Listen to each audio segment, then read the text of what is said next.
ऐकलं अजो नित्य शाश्वतो यम पुराणो.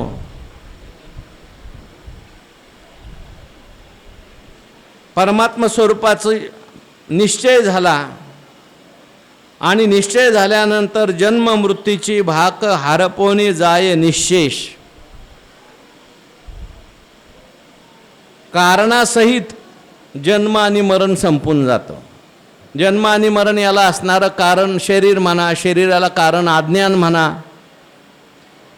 ते अज्ञानच गेलं, त्यामुळे आता जन्म मरण शिल्लक राहिलं नाही. ज्यांनी ज्यांनी गीता ऐकली, अर्जुन महाराजांना पहिली भीती वाटत होती का नव्हती? कशाची भीती वाटत होती? मरण्याची. आपल्या मरण्याची का लोक मरण्याची? लोकही मरण्याची ना आपल्याही मरण्याची भीती वाटत होती. देवाला सांगितलं, देवा हे सगळे आमचे गोत्र झालेले आहेत, वर्णसंकर होईल, सगळं पाप मला लागेल. भीती वाटायला लागली जन्म आणि मरणाची. भगवंताच्या लक्षात आलं की हा सगळा शोक जो आहे, या शोकाला कारण काय आहे? मोह. आणि मोहाला कारण काय आहे? अज्ञान. तुझे अज्ञानत्व लागे हरावे लागे आधी. देवाच्या लक्षात आलं, अज्ञान घालवल्याशिवाय बाबाचा आता शोक जाणार नाही. जैसे स्वप्ना माझी देखी जे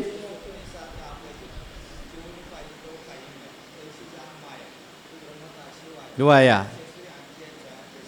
हां, मग भगवंताने गीता सांगितली आणि सांगितल्यानंतर मग भगवान परमात्मा 18व्या अध्यायात म्हटले, अर्जुना मरणाची वगैरे भीती वाटते का? आता मी मारणार आहे, हे मारणार आहेत असं वाटतंय का? भगवान परमात्म्याला अर्जुन महाराजांनी सांगितलं, नाही देवा, आता काही नाही. करिष्ये वचनम तव नष्टो मोहा स्मृतीर लब्धा तत्प्रसादात मयाच्युत स्थितोस्मी गत संदेह करिष्ये वचनम तव. आता पुसणे सांगणे दोन्ही नाही. गुंतलो होतो अर्जुनपणे, मुक्तो झालो तुझेनीपणे, दोन्ही नाही. आता देवा तुम्ही म्हणाल ते आता माझ्या लक्षात आलं. कशा करता? जन्म मृत्यूची भाक हारपोने जाय निशेष.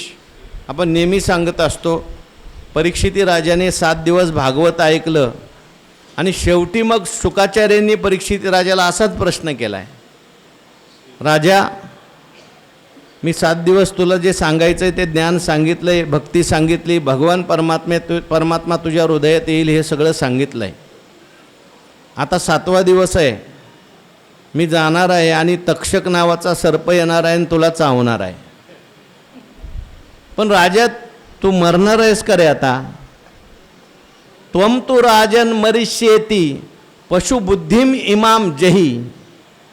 राजा तू मरणार आहेस, ही पशुबुद्धी आता टाकून दे बरं का. तो म्हणायला लागला, अहो महाराज मला तुम्ही काय सांगताय मी मरणार आहे?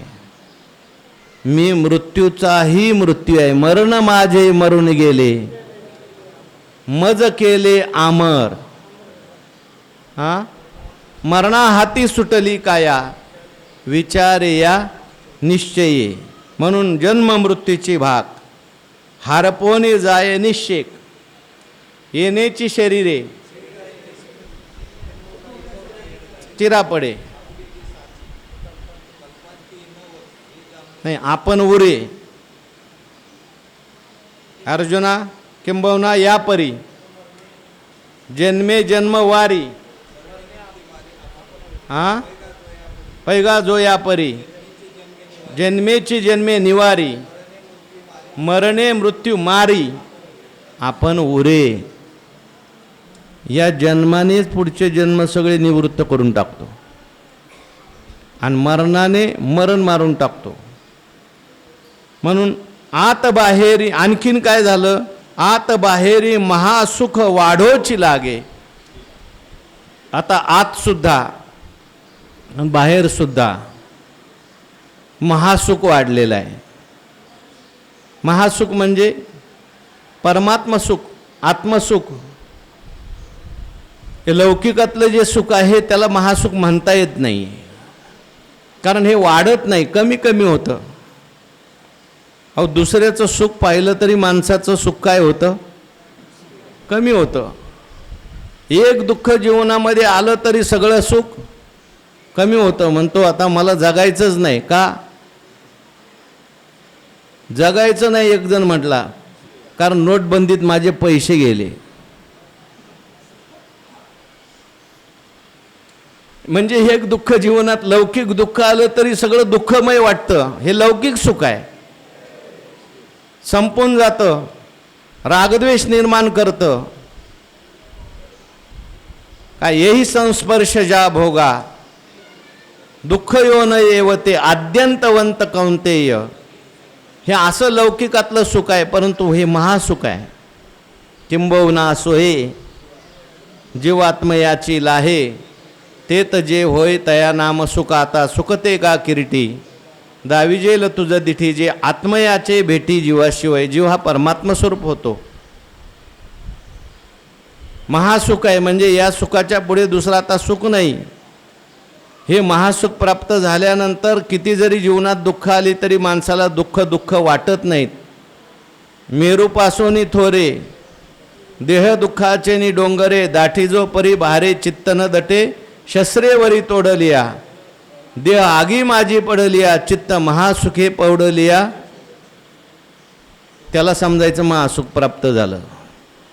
अजून चेव येत असेल, अजून शरीराचं दुःख वाटत असेल, अजून कोणी अपमान केला तर अपमानाचं दुःख वाटत असेल, अजून महासुख मिळालेलं नाही, असा त्याचा अर्थ होतो.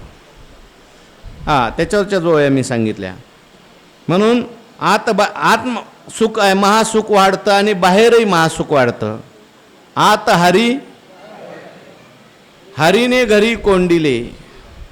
आताही त्या परमात्म्याचा आनंद घेता येतो. एकांतात जरी बसलं तरी त्या सुखात राहता येतं. आणि बाहेर जगाच्या रूपाने सुद्धा तेच सुख भरलेलं आहे. विठ्ठल विस्तारला जनी मग दैवगत्या जरी सेविजे, तरी ते आपणची होऊनी ठाकीजे. ते तुझं देता चित्त माझे पुरे म्हणो न शके. मग आता त्या परमात्म्याचं सेवन, ज्ञानामृताचं परमामृताचं सेवन दैवगत्या आम्हाला प्राप्त झालेलं आहे. सगळ्यात मोठं दैव जर कोणतं असेल तर गीता ऐकायला मिळणं, देवाच्या मुखातले शब्द ऐकायला मिळणं, ज्ञानेश्वरी ऐकायला मिळणं आणि ऐकल्यानंतर त्या आकाराची आपली वृत्ती होणं. ह्याच्यासारखं दैव नाही. म्हणून त्रिभुवनाच्या दैवा एकायतनो झाला म्हटलं अर्जुनाच्या संबंधाने ज्ञानोबारायांनी.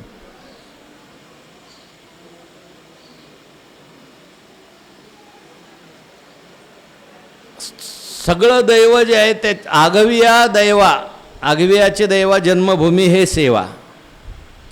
ब्रह्मची करी जीवा सोच्या ते. म्हणून हे सगळ्यात मोठं म्हणून तो दैवा आगळा.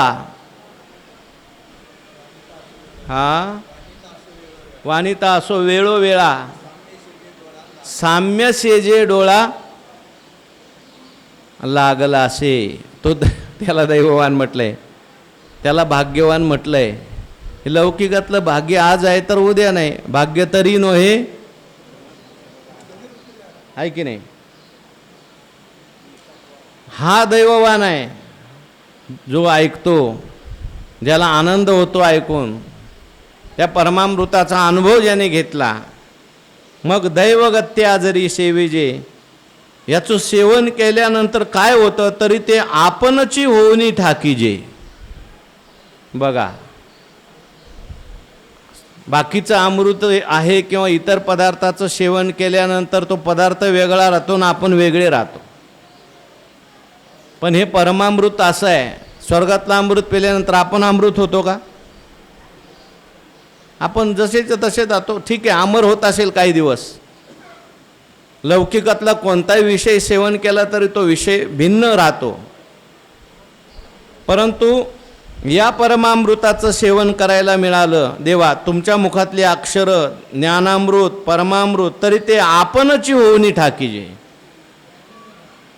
ते परमामृत सेवन करत्याचे स्वरूप आपणच होऊन जातो. तो परमामृतच होऊन जातो. कोण? ऐकणारा, सेवन करणारा. तो त्याहून भिन्न राहत, कारण मूळचा तो परमात्मा स्वरूपच आहे. अज्ञानामुळे त्याने स्वतःला भिन्न मानलेलं होतं. एवम वस्तुशी जाणो जाता. बोला. जाणण्याची वस्तू तत्वता. जाणणे आणि जाणता कैचा उरे. तिथं जाणणारा शिल्लक राहत नाही. म्हणून ते 6व्या अध्यायात पण असं वर्णन केलं आहे बरं का. जसं पक्षी फळाला त्या ठिकाणी झोंबतो, सेवन करतो, तसं इथं सेवन करायचं नाही. वेगळेपणे भोगीजे. हां, पक्षी फळ चुंबीजे. हां, तैसे नव्हे ते तर विसरीजे भोगते पण आहे. तो वेगळा राहत. परमात्म्याचं सेवन करत असताना तो वेगळा राहत नाही. तो तत्स्वरूप होऊन जातो, भगवत स्वरूप होऊन जातो. 15व्या अध्यायात हा विषय परत येणार आहे. ते तुझं देता चित्त माझे पुरे म्हणो न शके. म्हणून देवा ते परमामृत ऐकण्याकरता माझं मी तुला चित्त देत असताना मला पुरं मनुष्य वाटत, बाद झालं मनुष्य वाटत नाही. कारण एवढा जर त्याचा फायदा आहे, ते परमात्मा स्वरूप व्हायचं आहे, जन्ममृत्यूची भाषा जाते, संसार सगळा जातो, दुःख जातं, मग ते पुरं मनुष्य वाटेल का? बास मनुष्य वाटेल का? परत परत सेवन करावं असं वाटतं, परत परत ऐकावीशी वाटते. गीता म्हणा, ज्ञानेश्वरी म्हणा. आणि आम्हाला अगोदरच आवड आहे.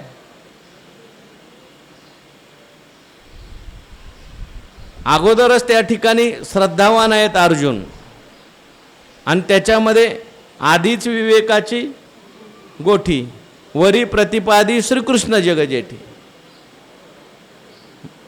श्रद्धावान आहेत, सांगणाराही श्रेष्ठ आहे, ऐकणारा श्रेष्ठ, आणि ज्ञान जे आहे सांगायचं आहे ते सुद्धा श्रेष्ठ आहे. अगोदरच आम्हाला तुमच्याविषयी आवड आहे. किती आवड आहे? तव तुझे नामची आम्हा आवडे. देवाचं नाव अर्जुन महाराजांना आवडतं. किती आवडतं? मागे आपण ती कथा पाहून आलो. भगवान परमात्मा त्यांना भेटायला अर्जुन महाराज गेले, किंवा अर्जुन महाराजांच्या महालात भगवान गेले, आणि नारद महर्षी शोधत शोधत त्या अर्जुन महाराजांच्या महालात गेले. मोठ्या मोठ्याने भजन चालू करत करत नारायण नारायण नारायण. आत गेल्याबरोबर भगवंतांनी सांगितलं, थांबा थांबा थांबा, इथं भजन नका म्हणू. काय झालं म्हणे? अर्जुनाची झोप मोडेल. अर्जुन झोपलाय.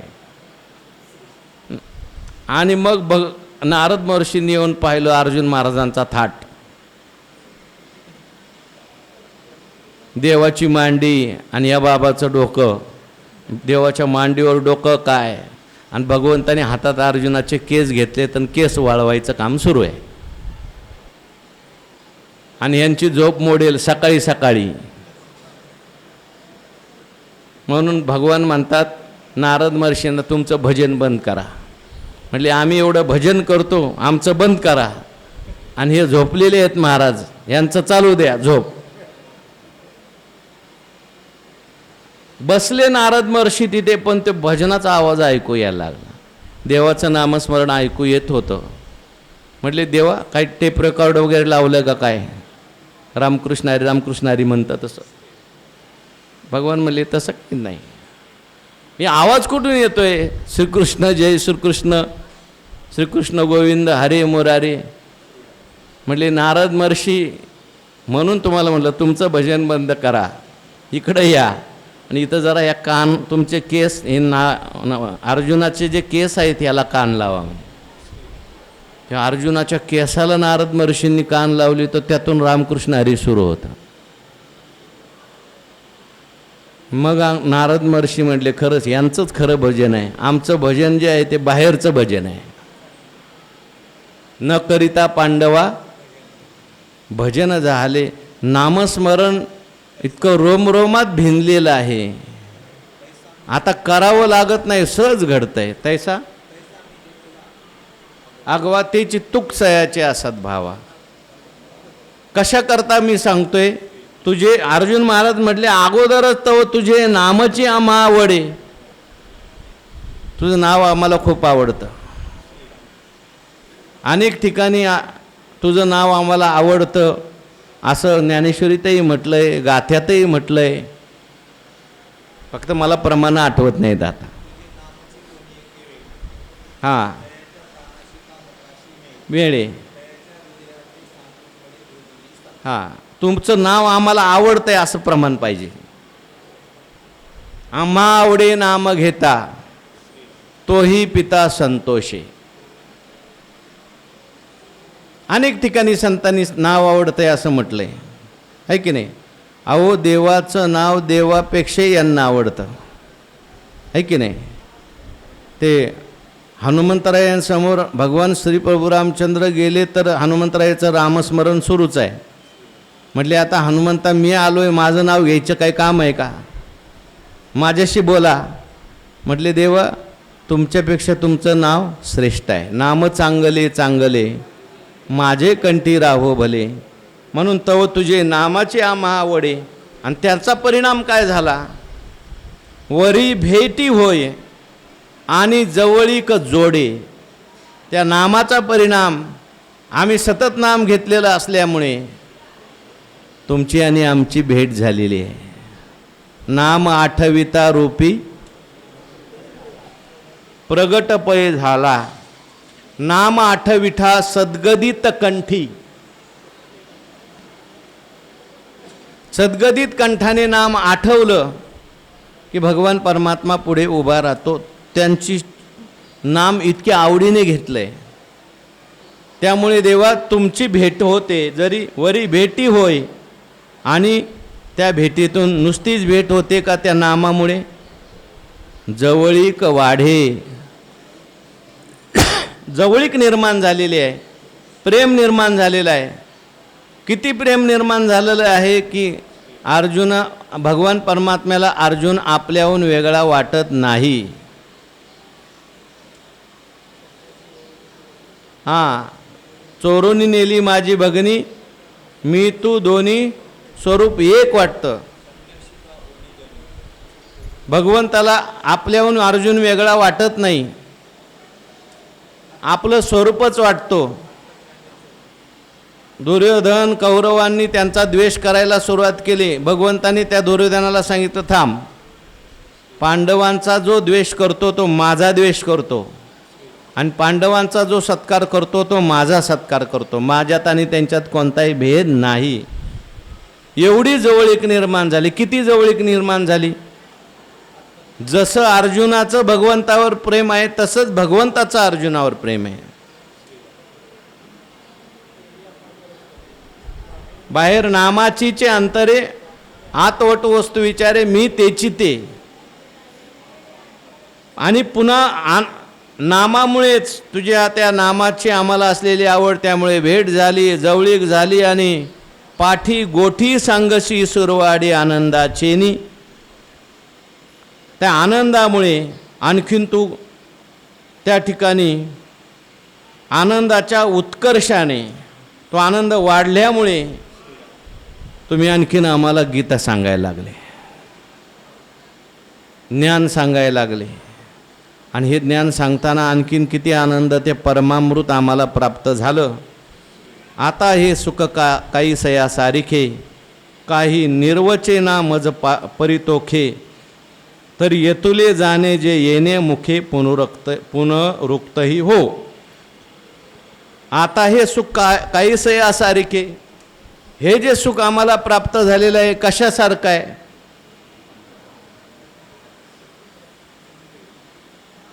कशासारखं आहे? घरी गुलाबजामुन खाल्ल्यासारखं आहे का? आणखीन कोणता विषय सेवन केल्यासारखं आहे? नाही नाही म्हटले, तिथं देवाच्या संवादात जे सुख प्राप्त झालं ते अशासारखं आहे. नाही, हे सुख सांगता येणार नाही. परमात्मा सुख आहे, परमात्मा स्वरूपाचा अनुभव आहे. म्हणून हे सुख सांगण्यासारखं नाही. कशासारखं म्हणून सांगावं? नाही आनंदाशी जोडा, सांगता गोष्टी लागती गोडा, आलाशे आकारा मुचिया चाडा, तुका म्हणे विडा भक्तीच्या.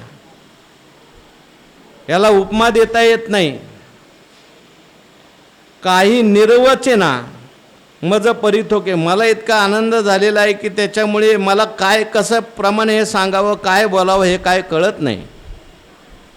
तरी येतुले जाणे एवढं मला कळतं की जे येणे मुखे पुनरुक्तही हो, की तुमच्या मुखातून आम्हाला हे परत परत ऐकायला मिळावं आणि त्या आनंदात राहावं एवढं मला कळतंय. सांगता येणार नाही. संत संगतीचे काय सांगू सुख, आपणा पारिखे नाही तेथे. अरे पण बाबा परत परत काय ऐकतोय?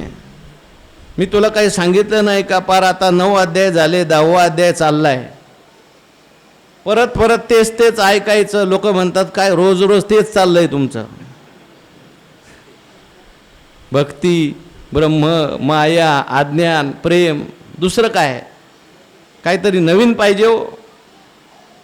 अर्जुन महाराज म्हटले, देवा हे व्यवहारातल्या ज्या गोष्टी आहेत त्या ऐकूशी वाटत नाहीत, तीच कादंबरी परत वाचूशी वाटत नाही, तोच विषय परत सेवन करूशी वाटत नाही. पण हे काय ज्ञान आहे, परमामृत आहे. उदाहरण दिलं, हा गा सूर्य काय शिळा, अग्नी म्हणो येत आहे ओविळा, का नित्य वाहतया गंगाजळा, पारसे पण असे. देवा सूर्य कधी शिळा होतो का? नाही म्हटले, आज सूर्याचं काही दर्शन घ्यायचं नाही का? सूर्य कालचाच आहे, शिळा झालेला आहे. झाला का सूर्य शिळा? नाही, सूर्य शिळा होत नाही. अहो तो सूर्य जर शिळा होत नाही तर हा ज्ञानसूर्य आहे. सुसडा सूर्यकणाच्या राशी नित्य उदय ज्ञानी अशी आस्तमानाचे जयाशी. मग हे ज्ञान शिळ होईल का? सामान्य फुलं सुकतील पण सोन्याची फुलं किती दिवसानंतर सुकतील? नाही सुकत. तसं गीतेचं ज्ञान, ज्ञानेश्वरीचं ज्ञान हे कधी शिळ होणारं नाही. 750 वर्ष झाली, आतापर्यंत किती लोकांनी वाचून आपला उद्धार करून घेतला.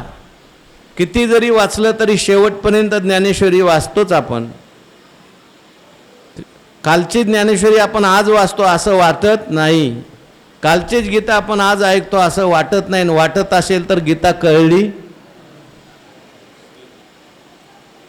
अग्नी म्हणो येत आहे ओविळा, अग्नीला त्या ठिकाणी ओवळेपणा नाही. भले तुम्ही अग्नीमध्ये एखादा अशुद्ध वस्तू टाका, अग्नी अपवित्र होतो का? नाही. तसा हा ज्ञानाग्नी आहे. तुमच्या मुखातून आलेला हा ज्ञानाग्नी कधी अपवित्र होत नाही, तो कधी शिळा वाटत नाही. आणि नित्य वाहतया गंगाजळा, पारसे पण असे. नित्य वाहणारं जे गंगाजळ आहे, पाणी गंगेचं आहे, ते पारसं होतं का? म्हणून नित्य वाहतं पाहिजे. पण बरं का, डबका असेल तर कदाचित ते पारसं होऊ शकतं. म्हणून ज्ञानोबारांनी वाहतं सांगितलंय. वाहत असलेलं जे पाणी आहे गंगेचं, नित्य वाहणारं पाहिजे. त्याला काय पारसेपणा आहे का? नाही. त्याप्रमाणे तुमच्या मुखातली जी अक्षर आहे ती सूर्याप्रमाणे शिळी होणारी नाहीत, अग्नीप्रमाणे अपवित्र होणारी नाहीत. नित्य गंगेच्या सारखी वाहणारी धारा आहे तुमच्या मुखातलं ज्ञान. म्हणून त्याला पारुसेपणा नाही. परत परत ऐकावंसं आम्हाला वाटतं. तुवा स्वमुखे जे बोलिले त्या मी नादाशी रूप देखिले. आज चंदन तरुची फुले तुरंबित आहो मा. आणखीन काही विचार थोडासा करायचा आहे, उद्याच्या प्रवचनात करू. उद्या 4 वाजता प्रवचन आहे. पुंडलिक वरद हरी विठ्ठल श्री ज्ञानदेव तुकाराम विठ्ठल विठ्ठल विठ्ठल विठ्ठल. पुंडलिक वरद